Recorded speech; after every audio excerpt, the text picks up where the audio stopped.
Chapitre 17 Paris, passage Jouffroy, dimanche 18 octobre 2015, 10h37. Vous dites que vous avez suivi un type et que vous ne l'avez pas vu ressortir. Le collègue en uniforme qu'il avait en face de lui semblait avoir du mal à gober son histoire, et Malo le comprenait. À sa place, il aurait eu du mal aussi. Il n'avait aucune envie de passer 3 heures à répéter, et ça faisait déjà 2 fois qu'il racontait les événements à ce flic borné qui paraissait bien parti pour l'emmerder un moment. Et là aussi, il comprenait.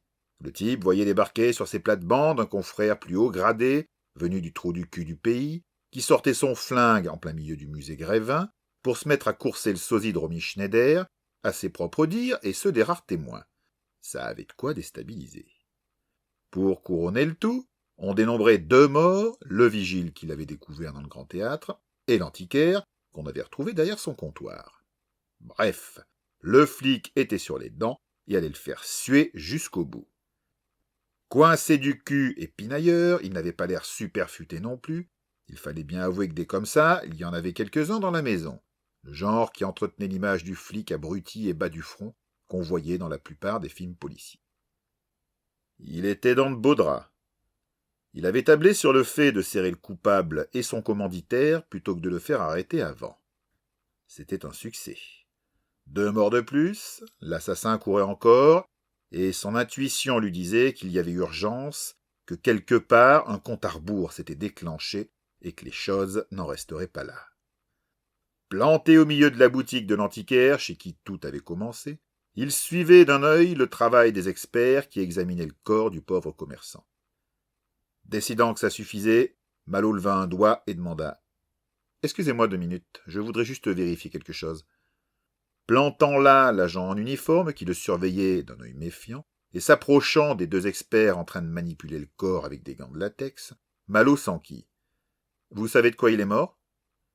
Les 2 types levèrent les yeux sur lui, s'entre-regardèrent, comme si l'un avait cherché la validation de l'autre. « Je suis le capitaine Malo Sinclair, » les renseigna-t-il. « C'est moi qui suis pour l'instant chargé de l'enquête. » Il avait mis un accent particulier sur le « pour l'instant », en lançant un regard vers le divisionnaire qui le fixait, l'air furibard. L'un des 2 finit par lui répondre, la voix lui parvenant un peu étouffée dessous son masque de tissu. « Ben, justement, on ne sait pas. Faudra des analyses plus poussées, mais en l'état actuel des choses... » « Il n'y a pas de blessure. » Renchérit le second, qui se sentait à présent autorisé à se confier et heureux de le faire. Malo repensa soudain aux doigts d'acier sur sa clavicule, ces pressions insoutenables qui avaient été exercées et qui lui avaient envoyé des décharges de douleur dans tout le corps. « Vous avez regardé, là ?» demanda-t-il en désignant l'épaule de l'antiquaire. Les 2 experts le dévisagèrent comme un animal curieux, mais l'un d'eux, un rien plus jeune que l'autre, reporta son attention sur le cadavre, dévoilant la clavicule et une marque plus sombre, à peine perceptible, celle qu'auraient pu laisser des doigts d'acier pressant la chair. Le second expert, après avoir palpé le cadavre de ses doigts gantés, conclut avec un haussement d'épaule. « On dirait qu'on a pressé là, c'est vrai, mais on ne meurt pas à cause de ça. » « On ne peut pas, je ne sais pas, couper la circulation ?» insista Malo. L'autre secoua la tête. « Non, ce n'est même pas l'emplacement d'une artère, je ne vois pas ce que... » Du passage lui parvenaient les échos d'une voix à faire trembler les vitres. « Non, monsieur, j'ai rien vu de ce qui s'est passé dans le musée, monsieur. J'étais resté dehors. » Un silence, puis, venu du fond du cœur. « Miladiou, puisque je vous dis que j'étais pas dedans, vous êtes bouchés ou quoi, les gars? Comment ça, je crie? Mais je crie pas !» C'est vrai, il ne crie pas, songea Malo avec un sourire en imaginant la tête des types qui devaient interroger Albert et qui, eux, subissaient de plein fouet cette avalanche de décibels. Il ne crie pas, il parle juste très très fort. « Malo Sinclair, ah ben ça si je m'attendais !» Abandonnant les 2 experts à leur travail morbide, il se retourna pour poser les yeux sur le nouvel arrivant. Cette silhouette longiligne, nerveuse, sans un gramme de trop, habillée avec goût et un certain jeunisme, avec sa longue écharpe pour la jouer plus décontractée, Ce visage avenant, de gendre idéal, aux cheveux poivre et sel impeccablement coiffés, cette voix, il les connaissait même très bien. Olivier s'étonna-t-il en voyant approcher la gravure de mode pour Quadra. Qu'est-ce que tu fous ici? Olivier Perrault était un de ses anciens confrères de la crime. Olivier avait 5 ans de moins que lui. Malo l'avait pris sous son aile et l'avait formé quand il était arrivé. Sans être vraiment proches, Olivier et lui avaient des caractères et des centres d'intérêt trop divergents, ils avaient passé ensemble quelques soirées très agréables. Olivier était un bon flic. Il n'avait pas un flair exceptionnel, mais n'avait pas son pareil pour tirer les vers du nez sans y paraître, en particulier quand il s'agissait de faire parler les dames qui ne résistaient d'habitude pas longtemps à sa jolie petite gueule et à sa langue de velours. On l'avait surnommé Ultra Bright en raison de son sourire inoxydable et étincelant en toutes circonstances, le même qu'il lui adressait maintenant. Il manque que la petite étoile qui brille sur une dent, songea un instant Malo. C'est plutôt à moi de te poser la question, lui répondit son confrère. Aux dernières nouvelles, tu étais toujours au fin fond de la brousse, dans la ville la plus froide de France. Comment elle s'appelle déjà? Aurillac. C'est ça, approuva Olivier avec un nouveau sourire étincelant. Ça me fait très plaisir de te revoir, Malo, mais je me demande quand même ce que tu viens faire dans ma juridiction. Ta juridiction? Olivier écarta les bras. Eh oui, je suis capitaine moi aussi maintenant, Malo, et mon secteur c'est le 9e. Celui que tu aurais dû avoir si tu n'avais pas boxé cette petite ordure, qui, soit dit en passant, l'avait pas volé, ajouta-t-il avec un regard d'excuse. Content que tu le dises, grinça Malo. Tout le monde le pense chez nous. Peut-être, mais je suis le seul à lui avoir refait le portrait. T'as jamais su te retenir. Il cligna d'un œil. C'est ce qui fait ton charme. T'es toujours aussi con, grogna l'intéressé avec un sourire en tendant sa main et en donnant l'accolade à son interlocuteur. Content de te revoir aussi. Bon, reprit Olivier quand ils se furent écartés. Et si tu me disais ce que tu fabriques ici? T'es drôlement loin de tes vaches, dis donc. Malo rit jaune, mais s'exécuta néanmoins, faisant à son confrère la chronique des événements qu'il avait amenés de son petit commissariat de province perdu au milieu des montagnes à la capitale. Au fur et à mesure, les yeux de son ancien collègue s'écarquillaient ou se rétrécissaient. Malo le sentait ferrer, lui aussi, la curiosité du flic mise en éveil par le mystère et le défi. Il hésita sur l'épisode final dans le musée Grévin avant de se lancer. « Au diable !» se dit-il. Il était trop tard pour reculer. L'expression d'Olivier se modifia. « Attends. Tu es en train de me dire que le type s'est transformé en sosie de Romy Schneider et qu'il s'est barré ?»« Oui. Enfin non, je sais pas. »« Tu ne sais pas. J'ai pas d'explication, mais je suis sûr d'une chose. Albert aurait pas laissé passer le type s'il l'avait vu. »« Qui est Albert ?»« Mon subordonné. » D'un coup de menton, il désigna la haute et massive silhouette du Cantalou qui, dans le passage, continuait ses explications avec sa voix d'enfant de chœur version King Kong. Olivier tourna la tête dans la direction qu'il indiquait. « Ah, celui-là? Je me demandais justement d'où il sortait. »« De chez moi, » le renseigna Malo. « Je vois, » murmura Olivier d'un ton qui oscillait entre la fascination et l'horreur. « Ils sont tous comme ça, là-bas? »« Non, Albert est un modèle unique. Je pense qu'on a cassé le moule à la naissance quand on a vu ce qui en sortait. »« Tu m'étonnes. » Albert, visiblement, s'impatientait. Le volume sonore s'élevait d'autant. « Il bouffe des troncs d'arbres au petit déjeuner? » ?»« Crois-moi, t'as pas envie de savoir ce que bouffe Albert. »« Sans doute pas, » convint Olivier, en fixant la monumentale silhouette gesticulante comme il aurait regardé un gorille agité. Lui qui devait peser chaque aliment pour garder la ligne, Malo n'imaginait même pas l'expression qu'il aurait eue s'il avait assisté à un des banquets monstrueux d'Albert que Malo avait surnommé « l'enfer des véganes ». « Je ne crois pas avoir envie de changer de place avec toi, Malo, » finit par avouer Olivier. « Pour ça, faudrait d'abord que tu boxes un fils de ministre, mon pote. » Olivier sourit. « C'est peut-être pour ça que je l'ai pas fait. » Il reprit son sérieux pour désigner le cadavre de l'antiquaire. « Et tu penses que ce type aurait tué notre honnête commerçant à main nue ?» Malo hocha la tête. « Je crois pas, je suis sûr. »« Comment tu peux en être sûr? J'ai payé pour le savoir, » répondit aussitôt Malo. « Si la prof et Albert n'avaient pas été là pour l'empêcher de me faire ce qu'il a fait à ce pauvre type, je suis sûr que j'y passais avant même d'avoir pu dire ouf. »« La prof ?» demanda Olivier en haussant un sourcil. « Moi, » répondit une voix derrière son épaule. « Et merci pour le qualificatif. La prof? Parfait, je dois avouer. » Mademoiselle Mignon, acheva donc Malot qui sentait venir les ennuis rien qu'à la ride de contrariété qui plissait le front de la belle emmerdeuse. Il n'était même pas sûr qu'Olivier l'ait entendu, tant il semblait soudain fasciné par la délicieuse petite silhouette qui se tenait devant lui, le défiant du regard. Olivier avait toujours été sensible au charme féminin, et Mademoiselle Mignon, avec sa sensualité à fleur de peau, son magnétisme presque animal, ne pouvait le laisser indifférent. Les mettre en contact tous les deux, c'était un peu comme de présenter l'agneau au loup. À ceci près que Malot n'était pas sûr de savoir qui était qui. « Bonjour !»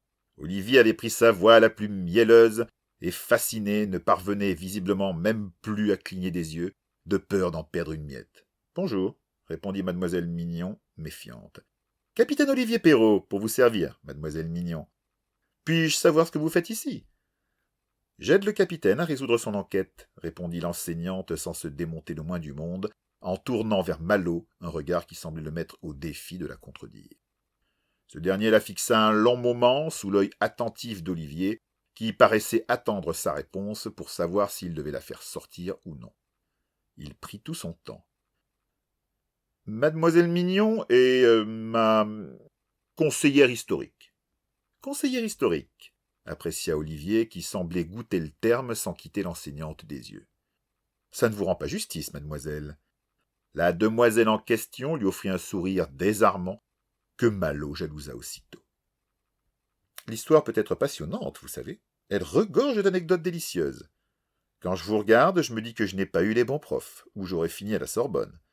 Elle arbora un nouveau sourire, plus engageant encore que le précédent, le genre à vous assécher la gorge pour murmurer, avec un rien de timidité. « Merci. » Olivier fondait littéralement. Ça n'était pas souvent, mais le rouge lui venait aux joues. Il fallut une voix formidable pour le tirer de sa transe de manière fracassante. « Escucho comme un porc quand trempe ses reins !» Soudain tiré de son petit univers fantasmatique par les syllabes tonitruantes assennées comme autant de coups de marteau, Olivier, de mademoiselle Mignon, reporta son regard sur son antithèse, la silhouette colossale d'Albert qui le toisait d'un œil réprobateur. « Que dites-vous » réussit-il à articuler en fixant le vivant prodige et sa bonne trogne taillée à grands coups de burin maladroits dans une pierre volcanique particulièrement dure. « Ils écoutent comme des porcs dans un champ de pois », le renseigna Malot qui commençait à connaître le répertoire d'Albert sur le bout des doigts. Comme Olivier tournait vers lui un visage halluciné, il ajouta, avec un grand sourire. « C'est un des dictons de sa grand-mère. »« Il est tout le temps comme ça ?» demanda Olivier avec la stupeur horrifiée du Parisien découvrant soudain à sa porte un véritable provincial. Malot secoua la tête. « Oh non, là il te la joue sobre. » Se tournant vers l'intéressé, il ajouta. « Albert, je vous présente Olivier Perrault, un de mes anciens collègues de la crime. Il est capitaine et en charge de ce secteur maintenant. Olivier, je te présente le brigadier-chef Albert Mouminou, qui me seconde sur cette enquête. »« Enchanté, capitaine !» beugla Albert avec son enthousiasme habituel, en tendant une main large comme une pelle à Olivier qui lui offrit la sienne avec quelque inquiétude. Pleinement justifiée. Malot, qui avait arrêté depuis longtemps de serrer la louche à ce demi-troll qu'il jugeait capable de concasser la pierre, en eut presque mal pour lui quand il vit les gros doigts d'Albert envelopper ceux d'Olivier et serrés. Pour un peu, il crut entendre le petit bruit des os qui craquaient.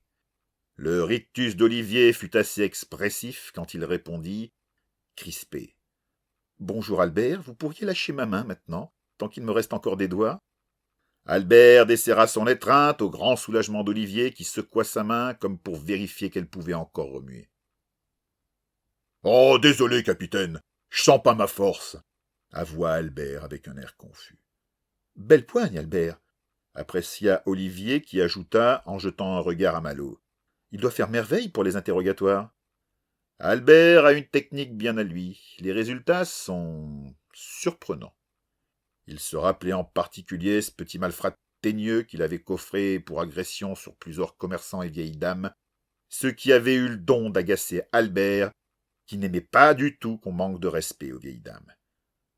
Le type ne reconnaissait aucun de ses crimes, Malo l'avait laissé 5 minutes avec Albert, montre en main. L'alternance de torgnoles à sonner un sanglier et plus encore de sermons dignes d'un Don Camillo version Cantalouse avait eu raison de la morgue agressive et du silence haineux du minable en moins de temps qu'il n'en fallait pour le dire. Malo était certain qu'Albert aurait trouvé un emploi à la crime, pour les cas difficiles. Un instant, il se prit même à rêver d'avoir pu confier la petite ordure qui lui avait valu d'être muté à Aurillac aux bons soins d'Albert. Je m'en doute, acquiesça Olivier qui secouait toujours sa main endolorie, en jetant à Albert un regard à la fois ébahi et admiratif, comme il aurait apprécié une belle réussite naturelle. Il nous serait bien utile ici, je te le dis. C'est pas le boulot qui manque. Albert ouvrait déjà la bouche et Malo soupçonnait qu'il allait sortir tout le mal qu'il savait des Parisiens et de la vie malsaine et stressante de la capitale, de tous ses voyous et sa délinquance, et le prix indécent du café et surtout du Cantal, qui, arrivé à Paris, avait quasiment doublé ou triplé depuis son département natal. Et un Albert sans Cantal, c'était un peu comme Astérix sans sa potion magique. Quoique, à le regarder, Albert tenait plus d'Obélix. Lui aussi était tombé dans la marmite, de soupe au fromage, quand il était petit. Ça lui circulait dans le sang. Olivier, heureusement, lui faucha l'herbe sous le pied en se tournant vers Malo pour demander. « Bon Malo, ok, tu as eu l'appui du préfet pour pas te faire piquer l'enquête là-bas, seulement tu sais aussi bien que moi qu'ici ça tient plus. Tu es dans ma juridiction et c'est moi qui prends le relais. Laisse-moi 1 heure. » « Quoi ? 1 heure, Olivier. J'ai besoin d'1 heure dans cette boutique. Tranquille. Après, je te la laisse, promis. » « Toi, tu me caches quelque chose. » Olivier lui avait posé un doigt sur la poitrine, comme pour donner plus de poids à ses mots. Malo ne chercha pas à nier. « C'est vrai, mais c'est important. » « Alors t'as qu'à me dire. Maintenant, c'est mon enquête. » Malo secoua la tête. « C'est toujours la mienne, tant que je ne l'ai pas résolue. Je ne lâcherai pas, Olivier. » Son ancien collègue leva les bras au ciel. « Toi et ton satané entêtement. Je te rappelle que c'est à cause de lui que tu t'es retrouvé où tu es, le pitbull. » Malo, cette fois encore, hocha la tête. « C'est vrai, mais t'avoueras que j'ai eu souvent raison. 1 heure, Olivier. Rien qu'1 heure. Tu me dois bien ça. » Olivier dressa l'index. « Tu ne vas pas... » « S'il vous plaît, capitaine. » C'était la voix de mademoiselle Mignon, un vrai ronron de chat, et ce regard pour l'accompagner. Olivier résista, au moins 3 secondes, pour finir par céder, les yeux plongés dans ceux de l'enseignante. « Bon, d'accord, 1 heure. Mais c'est parce que c'est toi, Malo. Après, on est quitte. Je reprends les choses en main, et toi tu retournes dans ton bled. » Il s'en allait, mais s'arrêta en chemin pour demander à mademoiselle Mignon. « Je crois que j'ai un retard considérable sur mes cours d'histoire. Vous accepteriez de prendre un verre avec moi quand vous aurez fini ici, pour combler mes lacunes ?» Il avait pris son air le plus charmeur, son sourire dégainé jusqu'aux oreilles. « Je ne vous promets rien, » répondit la petite bombe au panache rouquin avec un regard à dégeler la banquise. Faisant signe aux 2 experts qui avaient suivi l'échange sans moufter, Olivier ordonna, sans pour autant quitter l'enseignante des yeux. « Messieurs, venez avec moi. Nous laissons les lieux au capitaine Sinclair et à son équipe. » Les 2 spécialistes, tout absorbés dans leur travail, obtempérèrent en bougonnant et sortirent dans le passage pour rejoindre le groupe de leurs confrères qui les assaillirent aussitôt de questions. Olivier lança un dernier « 1 heure » sur un ultime sourire tout en émail blanc adressé à mademoiselle Mignon. Il fit demi-tour et faillit s'assommer contre la porte avant de sortir. « Quand lo diable d'intra d'instadenza, la femme presque sampa d'avenza » murmura Albert en posant sur l'enseignante un regard presque effrayé. Pour une fois, ce fut Malo qui s'enquit. « Ça veut dire quoi, ça, Albert ?» Ce dernier lui répondit dans ce que, pour lui, on aurait pu appeler un filet de voix. « Quand le diable entre dans la danse, la femme a pris 100 pas d'avance. » Dans le silence qui suivit, Malo et lui craignirent la réaction comme 2 artificiers qui ont allumé la mèche et attendent qu'elle arrive au bâton de dynamite. Un rire leur explosa au visage, accompagné par ces mots. « Celle-là me plaît beaucoup. » Mademoiselle Mignon ajouta, avec un regard désarmant en direction de Malo. « Bon, on s'y met ?»